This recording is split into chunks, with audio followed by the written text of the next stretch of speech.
Good evening, I'm Dr. George Ozoude with UT Orthopedics, Sports Medicine, and welcome to the next installment of the Game Ready series. This evening I'll be discussing the return to play considerations of shoulder instability in young athletes. Before beginning, I would like to state that I have no conflicts of interest to disclose. Traumatic instability remains a challenging problem in the sports medicine world. In the general population, the incidence is 24 per 100,000 person years, with recurrence rates as low as 10% for older patients and as high as 90% in younger patients. In the specific demographic of the young athlete, these numbers have also been shown to be high, with incidence rates up to 2.5 per 100,000 athletic exposures and recurrence rates between 50 and 90%. Instability of the shoulder glenohumeral joint can be organized into three different categories. One of the ways we like to think about them are as traumatic injuries causing frank dislocation or transient subluxation in one of three directions. This direction is dependent on the mechanism and the position of the upper extremity at the time of the injury. We can also think about them as atraumatic repetitive overhead injuries, which can occur in baseball, softball athletes, volleyball players, swimmers, and throwers from the track and field. There's also another special subgroup of instability patients with overall generalized hyperlaxity throughout their body. And while these patients may have painless examples of their hyperlaxity, they also can get injured and present with pathologic instability that can be a challenge to manage. This talk will focus on the most common type of instability, which is traumatic unidirectional instability in the anterior direction, as it represents about 50% of all instability cases. And as with any sports medicine condition, successful management always starts with good fundamental understanding of the anatomy. The glenohumeral joint is a ball and socket joint and the most mobile joint in the body. It allows for the production of complex functions in sporting activities that wouldn't otherwise be capable without its versatile range of motion. But because of this versatility, the glenohumeral joint is also the most commonly dislocated joint in the body. Stability of the uninjured, properly functioning joint comes from several different anatomical structures. First, there are the static stabilizers of the joint, starting with the shape of the glenoid cartilage. Although commonly described like an unstable golf ball on a tee, there is some measurable amount of stability that is imparted on the joint due to the shape of the glenoid cartilage. There is a bare area around the center of the glenoid, which is significantly thinner than the peripheral layer. This serves to deepen the socket effect of the glenoid and contribute a small amount of restraint. Next, there is the glenoid labrum that further deepens the socket and adds 50% more glenoid contact area. It acts as a bumper to prevent translational instability, but also a seal to allow for a negative pressure suction effect on the humeral head. But most important, there are capsular structures that restrict pathologic motion of the shoulder joint. These are the glenohumeral ligaments, of which there are four: the superior, the middle, and the two bands of the inferior glenohumeral ligament. The critical one is the anterior band of the inferior glenohumeral ligament, as it is the most commonly involved following instability events. Dynamically, the muscles of the rotator cuff serve as restraints to pathologic joint movements, in addition to acting on the humerus to create shoulder motion. There may even be a role of the long head tendon of the biceps, as some claim it has a stabilizing effect and function, particularly in the throwing athlete. So after understanding normal anatomy, we can better appreciate the pathology. Following a shoulder dislocation or subluxation, many associated structural injuries have been described for both the soft tissue and the bone. And in general, the anterior inferior labrum is the most commonly associated injury. It's present in some form or another in over 95% of all traumatic instabilities. The classic Bankart lesion is well described. However, the labrum can be injured in many different patterns and can involve other regions of the glenoid depending on the mechanism. The capsule and associated ligaments are typically stretched but can also be completely avulsed, as seen in the Hegel lesions. That's the humeral avulsion of the glenohumeral ligament. Bone fractures or cartilage damage can result as well, occurring on either the glenoid or the humeral head. And these are known as the bony Bankart or the Hill-Sachs lesions, respectively. Although much less common in the young age groups, the rotator cuff tendons can be injured at its attachment on the humeral head, and a long head of the biceps tendon can be injured at its attachment on the superior labrum. Finally, the axillary nerve, which courses posterior around the surgical neck of the humerus, can also be involved, from a traction injury. This can occur during the actual mechanism of the traumatic dislocation or during a reduction attempt. Overall, the impact of these instability events are significant, as several different implications have been identified. First, there is the time away from the sport participation, with one study showing that 50% of college athletes will lose 10 or more days prior to a full return. Long term, there is some concern for shoulder degeneration even after the first time dislocation. And for young football players in particular, there is evidence that shows having a history of shoulder instability significantly decreases the chances of playing in the NFL. And as I stated before, although about 85% can initially return in some fashion after first-time injury, many athletes still have some difficulty achieving their previous level of performance and may suffer recurrent episodes during that same season. Much attention has been given to the research and development of treatment strategies to combat the clinical challenges and safely return these young athletes to competition.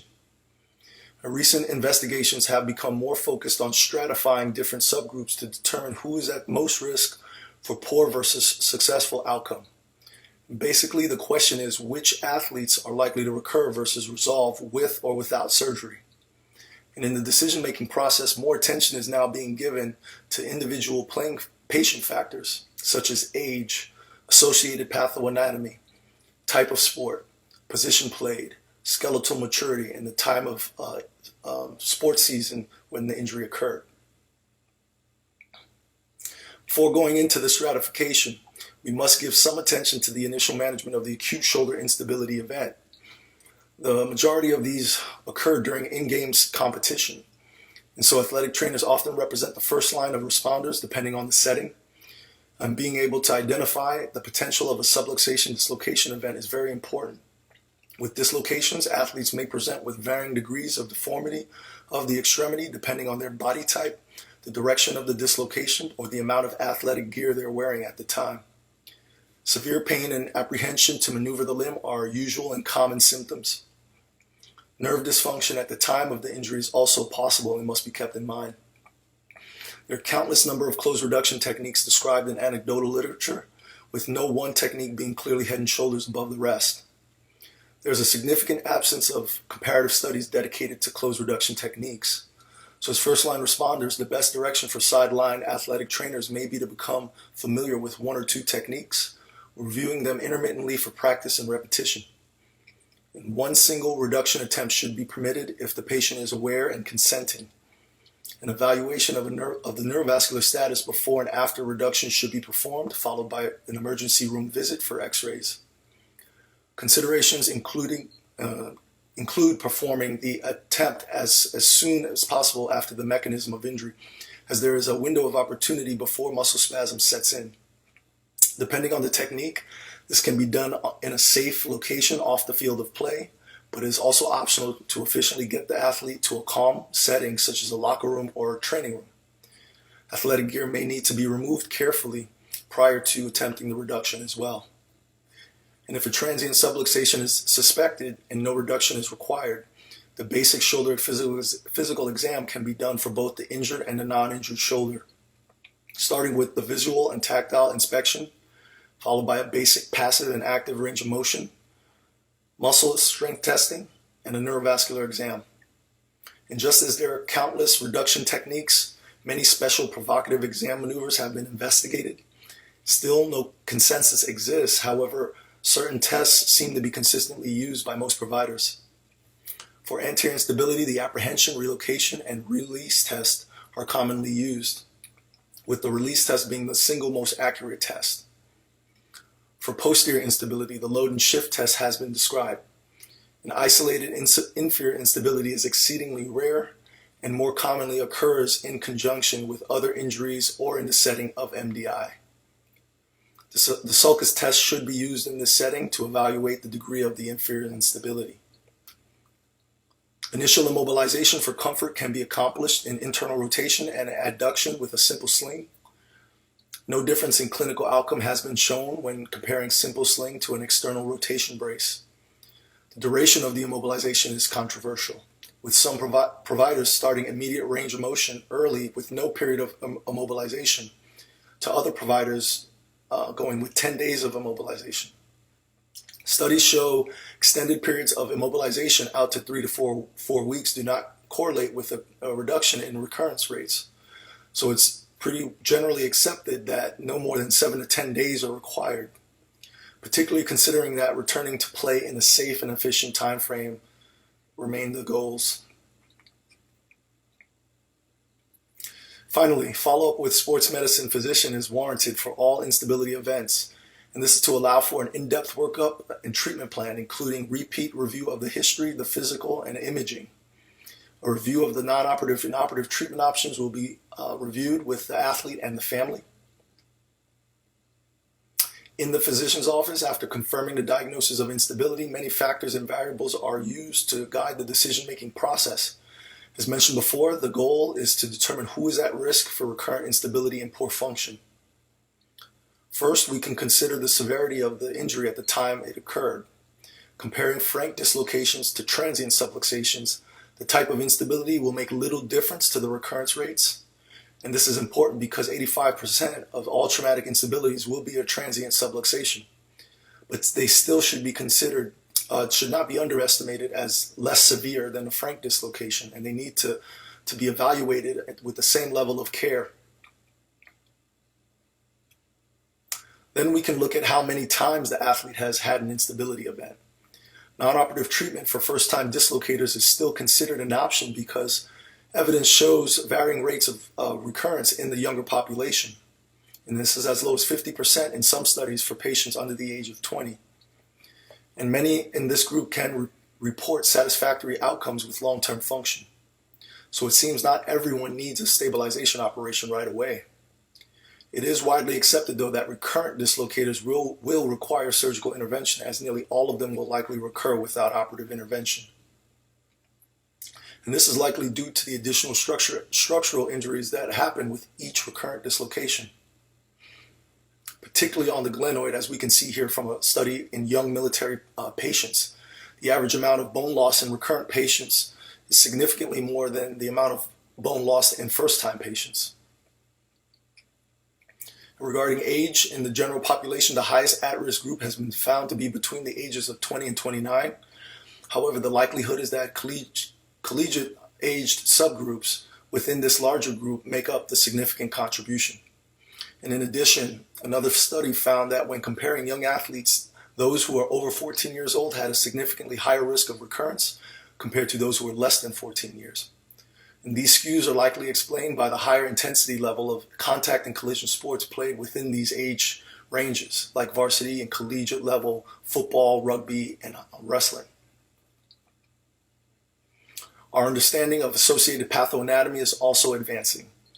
What we already knew was that patients with bone volume loss on the glenoid are at higher risk for recurrence. But what about the humerus? Previously, smaller volumes of bone loss on the humeral head were neglected as they weren't believed to be significant or cause recurrence. However, recent studies have revealed increased recurrence risk when considering both humeral head bone loss in combination with the glenoid bone loss. This concept of on-track versus off-track Hill-Sachs lesions are not only guiding indications for surgical intervention, but also guiding which specific surgical techniques we should be using. Identifying glenohumeral ligament avulsions on the humerus is also important for deciding on surgery. And while these typically occur more in slightly older patients, its presence might dictate surgical intervention over non-operative treatment in the young athlete as well. Interestingly, concomitant tuberosity fractures that are not significantly displaced or are fixed surgically actually impart a higher chance of resolution and non-recurrence as the degree of associated soft tissue injury is minimized and stable bone healing is more predictable. At-risk sports include contact sports such as football, basketball, soccer, ice hockey, and rugby. Person-to-person contact such as tackling has been shown to be the most risky scenario when compared to person-to-object contact such as a goalpost, or person-to-ground contact, or completely non-contact injury. Therefore, tackling activities in sports such as football and rugby place them in a collision sport category that correlates to the highest risk overall. Other considerations are the positions played in sports and the hand dominance. Defensive players who tackle are more likely to sustain anterior instability injuries and therefore recurrences, while offensive linemen in football specifically are more likely to sustain posterior injuries. With hand dominance, quarterbacks and throwing athletes may need to be managed differently depending on which side is injured. Return to play can be faster if their non-dominant hand is injured. Finally, bracing options may be used but are more limited with specific sports and positions such as basketball players, baseball, softball players, and wide receivers in football, as the brace will limit the ability to reach overhead. Skeletal maturity has been looked at recently, as these youngest of the young athletes present a unique challenge. Limiting invasive procedures on younger adolescents and children is the culturally accepted norm. However, organized sports involves this age group too, and so instability events are a reality. Studies have been conflicting as far as risk of recurrence in the non-operative setting for this particular group, but recent evidence suggests that the presence of open growth plates correlates with a decreased risk of recurrence, as low as 25% in 10 to 13-year-olds compared to 42% in 14 to 16-year-olds. The thinking is that prior to puberty and closure of the growth plates, there is a higher ratio of a protective, pliable type 3 collagen in the ligaments that allows for less structural damage during the instability event. But more studies are needed. Gender had been previously pinned as a factor, with males having higher incidence and recurrences, and this is believed to be an effect of football participation, American football participation traditionally being available for only males. However, once better sport and age match comparisons were looked at, significant differences were not demonstrated. Time of season definitely plays a role in decision making, as injuries can impact during months when an athlete is being recruited or scouted, or they can impact the senior season of an athlete who may expect to not play organized competition afterwards, making it their final season. For in-season injuries, studies show returning to play in that same season following surgery is much less likely than completing that same season without surgical intervention. So ultimately, barring any severe associated injuries, the decision may come down to the athlete and their family after they've been given the full clinical picture of their particular scenario. Non-operative rehabilitation programs for first-time dislocators may or may not include an initial period of immobilization. Several studies show competing evidence, with some suggesting up to 10 days of immobilization, while other studies showing early mobilization as soon as 3 days may also be acceptable. Either way, standard rehabilitation protocols generally focus on pain and inflammation control, progression of range of motion, and strengthening exercises, then a sport-specific exercise program. The time frame for in-season return to play also remains variable. Some studies show about 50% of college athletes get back within 10 days, while other studies will differ. Clinically, obtaining symmetric and pain-free range of motion and strength without any subjective instability are probably the better and preferred parameters to guide safest return to play, as opposed to using a chronologic time. Evidence for bracing is limited, and there are different types out there, such as the Sully brace and the Duke wire brace.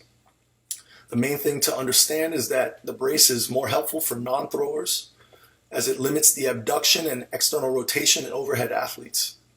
And this can interfere with the mechanics of the thrower if the dominant hand is the side that's injured. And it's important to note that about 40% of athletes can still have recurrent instability even with the brace, indicating that it does not significantly decrease recurrence rates. But still, other studies show that there may be a role for bracing, as it decreases the apprehension of the athlete and it improves their confidence level during gameplay. The recent shift in trend has been to support earlier surgical intervention for first-time dislocators in the young athletic age group, especially those in high-risk collision sports. Non-operative outcomes have shown that overall 90% technically can get back to sports in the same season, but truthfully only 25% can successfully complete that season. Furthermore, in comparative studies among adolescents aged 15 to 18, recurrence rates were shown to be 70% in the non-operative group versus 13% in the operative group following an arthroscopic Bankart repair. And perhaps the most significant surgical treatment for the shoulder instability is the arthroscopic Bankart repair today. But many other procedures are described and used in combination with the classic Bankart repair. And these can be done in both open and minimally invasive techniques and have solid outcomes for returning athletes to play. The stratification of athletes also extends into the post-operative rehabilitation, where as many athletes can rehab and get back to unrestricted play within 4 months, high-intensity collision athletes or dominant hand throwers may require 6 to 7 months before being cleared. Again, either way, standard evidence-based rehab protocols should be followed. Providers at the UT Ortho and physical therapist educators at Memorial Hermann Ironman Institute have collaborated to create a protocol that is used by many of our ortho docs, primary care docs, physical therapists, and athletic trainers, highlighting that it will always be a team effort to get our athletes back on the court and on the field. So for take-homes, I would say the biggest learning points are that standard practices we use for acute management are still employed for anterior shoulder instability. And in our advancements and our other take-home is in our advancements in defining subgroups who are at risk for recurrent instability following their operative and or non-operative treatment. As with most consideration in orthopedics, additional higher quality studies are needed and are underway. Thank you. And if there are any questions or interest in the references that I used to make this study, I can be reached at my work email or my work telephone. And now I'll take questions from the virtual audience.